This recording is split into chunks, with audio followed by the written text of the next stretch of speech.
We always like to have a little surprise guest at these sessions, and I'm really delighted to introduce the person you're about to meet.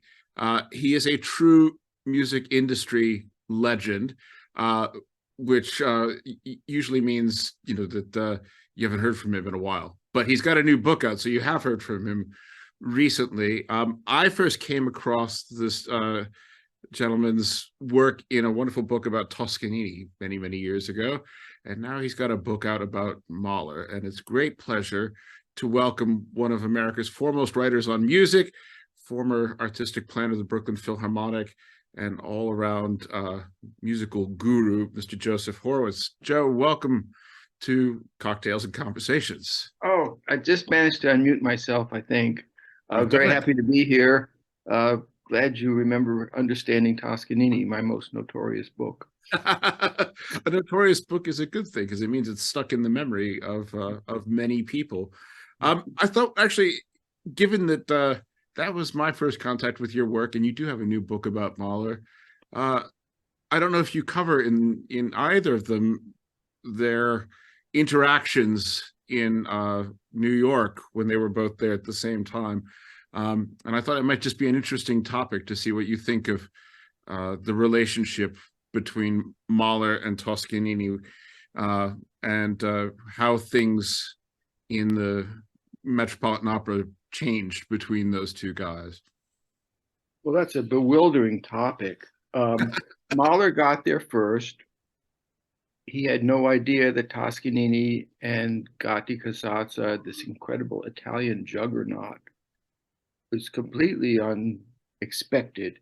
The idea was that Mahler was going to rescue the Metropolitan Opera, which was in the hands of a man named Heinrich Conried, who was not knowledgeable about opera and had been packing Enrico Caruso on stage as frequently as possible in a desperate attempt to keep the opera afloat. His rescue strategy was importing this famous Mr. Mahler from Vienna, but he was very quickly superseded by a juggernaut, and it swept aside both Mahler and Conried, and that was Toscanini and Gatti-Casazza. Gatti stayed a very long time. Mahler left in 1915, but for a period of, I don't know, 7 years, you had first Mahler and then Toscanini presiding at the Met, which was a conductor's house. I mean, we start with Mr. Seidel. The second season of the Met is entrusted to one of the most important European conductors. People don't realize this. And in particular, people who write about Mahler don't realize this. Mahler had predecessors. And if somebody said that Mahler was worthy of comparison to Anton Seidel conducting Wagner, that was the highest possible praise. You still find people, never mind who, assuming and stating that Mahler elevated the Metropolitan Opera. Nothing could be less true. Seidel, his years are a pinnacle. I think the greatest years really in the history of the Metropolitan Opera were Seidel's German seasons, when he premiered half a dozen Wagner works. So Mahler came into a situation where there was history, little known to him, nor did he much care to investigate it, which got him into a lot of trouble and signifies, I think, the most obvious personal trait of Gustav Mahler, which is that he lived inside his head. And that's fine if you're a composer. It's not so great if you're a music director. But I didn't answer your question. So Toscanini, unlike Mahler, was a very, very, I don't know if shrewd is the right word, but you couldn't oppose him. If Mahler was opposed, he would get upset. If Toscanini was opposed, he would just bulldoze over every adversary. And when he announced that he was going to appropriate the Wagner repertoire, Mahler fought a completely futile rearguard action before realizing that he was totally outgunned. And being rebuffed at the Met, he wound up the conductor of the New York Philharmonic. And that's the beginning of an answer to your question, which actually deserves a much longer answer, because imagine these dueling personalities in New York, Mahler and Toscanini. I mean, that itself could be a book, but it's never been written. Maybe that's the sequel to the one that you've just finished. I don't think so. I think I shot my wad with Toscanini in 1987. And whenever I return to that topic, there's still people around who get very upset. Tell us a little bit about the new book, which is a work of historical fiction. Here it is. It's my first novel. It's called The Marriage, The Mahlers in New York. The official pub date is this coming Saturday, but you can already order it at a steep discount of 20% from Black Border Press. And it is about Mahler and Alma in New York, a very turbulent time for them both. Pootsie, their elder daughter, had died. Mahler had been diagnosed with heart disease. And what was the other misfortune? Oh, yes, he'd learned that his wife was having an affair with Walter Gropius. So this was a very taxing moment for this very odd couple, very different in age, very different in personality, encountering a completely new world. And, you know, you can learn things about them in New York that are much less apparent when they're in Vienna, because they're both in a place that's completely foreign to them, among people who have, you know, preconceptions up to a point, but basically they're newcomers. And it's a very interesting context in which to observe Mahler and his wife. And do you have a sense from your research on this project that one of them thrived more naturally in that new surrounding? It's a mind-boggling question. Again, thrived. Mahler was somebody who, even though he lived in his own head, was susceptible to being intrigued and enticed. And he was kind of getting interested. He oscillated, I would say, between essentially ignoring New York and discovering that it was an interesting place. And there were times when he was entranced, and there were times when he was frustrated because, you know, basically he's a composer, not a conductor, but he enjoys conducting, and he's not had sufficient opportunity to conduct the symphonic repertoire. The same thing was true of Toscanini after First World War. When he came back to the United States, he wanted to conduct symphonies. And he didn't have that opportunity adequately in Europe. The same with Mahler, except that Toscanini was handed a much better orchestra than was Mahler, because he happened upon the New York Philharmonic at a very precarious moment in its history. And it was not until Mahler came along, even a full-time orchestra. So that's complicated. As far as Alma is concerned, things with her are even more complicated, and it's much harder to read her because she was always in a state of internal confusion, I would say, about who she was and what she wanted. Did New York clarify for her who she was and what she wanted? I don't think so. I would say this, that for me, the most revealing moments are when she finds herself in the presence of a woman more professionally accomplished than herself.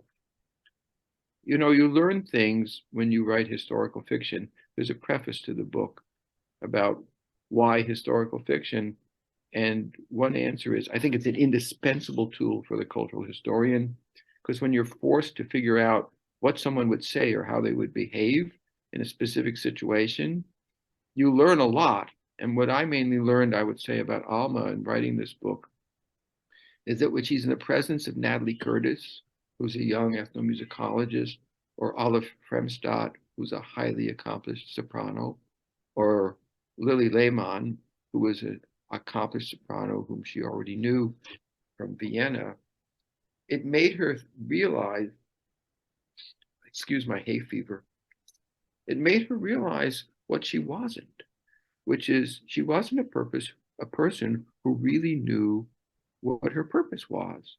Did she want to become a composer? Maybe. Was she satisfied just being the muse to great men? Yes and no. So when she encounters these highly accomplished professional women, and I find myself putting myself inside her head, that's a learning experience for me that I would not have stumbled into if I weren't writing a novel. Tell us, from your point of view, in writing a historical novel, where are the boundaries between historical fact and fictional construct? So I attempt to deal with this question in my preface, which is sort of an attempt to explain how I came to write this book and why I wrote it. It's not really historical fiction as is generally practiced. At one time, I called it creative nonfiction. What I've done really is only work with events that actually transpired. And a lot of the book takes documents, actual documents, whether it's an entry from Mahler's diary, from Alma's diary, or a review by Henry Craybill, and contextualize them with a framework that's fiction. So that's what I did. That's not the common practice. Normally, historical fiction is much more an exercise of the imagination. My book is substantially an exercise of the imagination, but I have created some pretty stringent boundaries because ultimately my book is two things. It's a novel, and I think it's viable as a novel. I enjoy reading it. But it's also, I think, the first book ever written about the Mahlers in New York. It's the first book-length treatment of a topic that's been murdered, because everybody who writes about this knows next to nothing about New York. These are principally European music historians who have no knowledge, just as Mahler had no knowledge, of what had happened in New York before he arrived. New York was a world music capital. And unless you know about the figures who were casting these very long shadows, Seidel and Dvorak, who's also a very important player in musical New York in the 1890s, and unless you know who Henry Craybill actually was, who was the notorious nemesis of Gustav Mahler, you can't really understand what happened to Mahler. When Craybill declared in his famous and infamous obituary that Mahler's New York career was a failure, everybody jumps on Craybill. I'm thinking particularly of Henry de Lagrange in his volume 4 of his massive biography of Mahler. He hates Craybill. But you have to understand who Craybill was. Craybill was one of the most imposing figures in the history of music journalism. And I would say the most important music journalist ever produced in the United States. And he resented the fact that Mahler didn't care. He didn't care about Craybill. He didn't care about Seidel. He didn't care about Dvorak. And he didn't care to investigate the situation in which he had landed.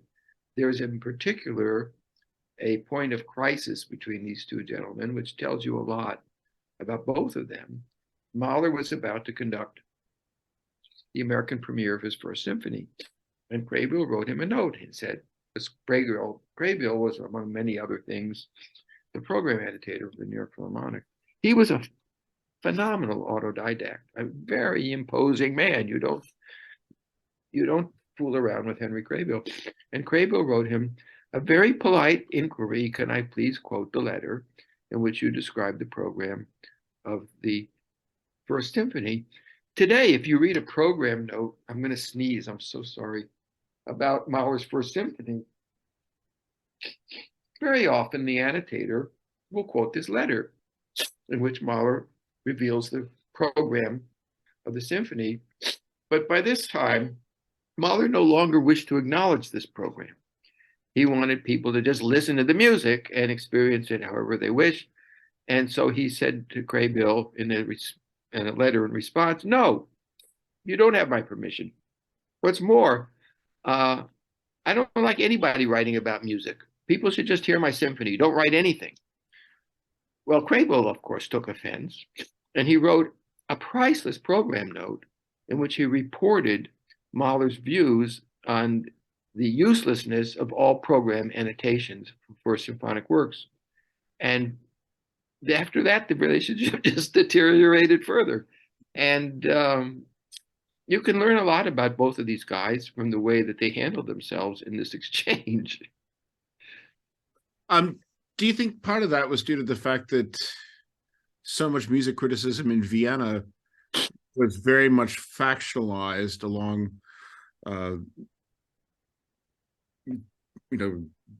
anti-Semitic versus pro-Mahler lines, that he came into this and immediately thought there's no point engaging with this guy because he's in whatever camp he's in? And that's an excellent question. I wish somebody had asked me that question before I wrote my book. American music criticism is a species unto itself at this period when it's at its apex. Craybill, for instance, had been a newspaper reporter. He had no formal training in music, although he was certainly musically literate. He's a self-made man.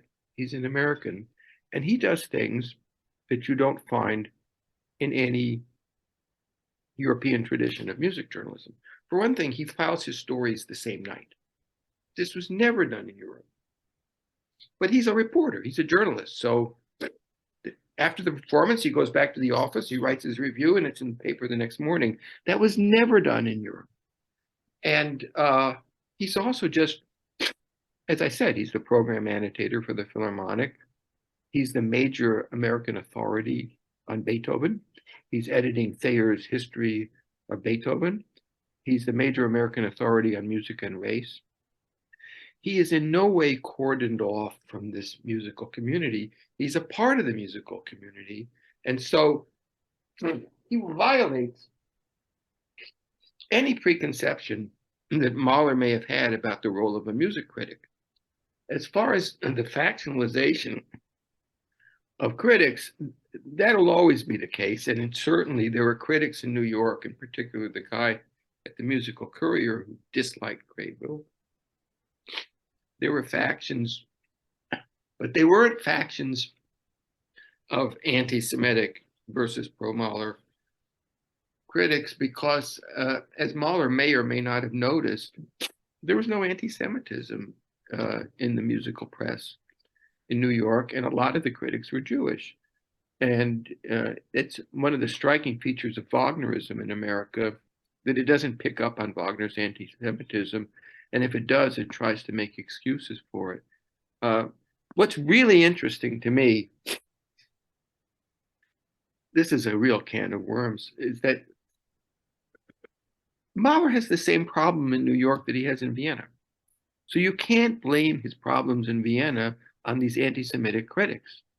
The problem is Mahler is a very tactless genius who lives inside his head and doesn't really know very well how to deal with other human beings. And even people who loved him, like Lily Lehmann, would say the same thing. He just didn't know his way in the world, in daily affairs. And there's one other thing I'd like to say, which is controversial, is that a lot of the observations that were made in Vienna about Mahler seeming Jewish in his music, or seeming Jewish in the way he conducted, say, Schubert, that's not necessarily anti-Semitic. I happen to think those observations are very coherent. I think they're actually correct. There is something Jewish about Mahler's music, and I think there's something Jewish about his interpretation of Schubert's Ninth Symphony as described by Arthur Farwell in Musical America when he did it with the New York Philharmonic. But I haven't really addressed your question because it's a new question to me, which is whether he assumed that the musical critical community was so factionalized in New York that there was no point in addressing it. That's possible. It really is possible. And if in fact he made that assumption, it was a tactical error. Not that, but whether he could have done anything otherwise is an open question, because that really wasn't his modus operandi. He had his own way of doing things, and unless there was a crisis like the one with Alma, he wasn't going to change. He's an artist.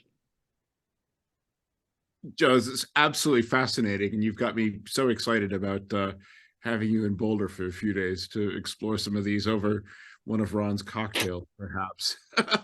Yes, this conversation could last many hours, and you've asked me 3 interesting questions.